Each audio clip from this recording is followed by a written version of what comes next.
Hello అండి. చాలా ఈజీగా మురుకులు ఎలా తయారు చేసుకోవాలో చూద్దాం. దీనికి ఎక్కువ ఏం టైం అవసరం లేదు. క్విక్‌గానే అయిపోతాయి.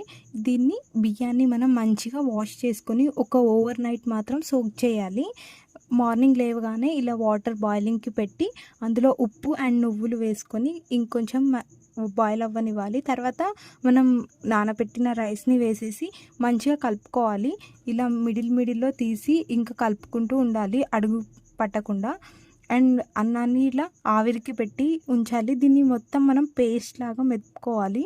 ఇలా మా వాళ్ళైతే ఒక ప్లేట్‌లో తీసుకొని ముంత సహాయంతో ఇలా పేస్ట్ లాగా చేసుకుంటున్నారు.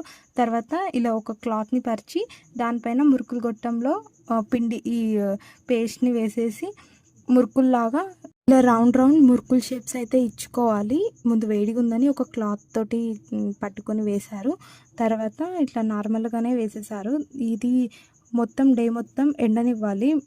మిడిల్‌లో చూస్తే కొంచెం మెత్తగా ఉన్నాయి. ఈవినింగ్ వరకంటే మొత్తం ఎండిపోయాయి.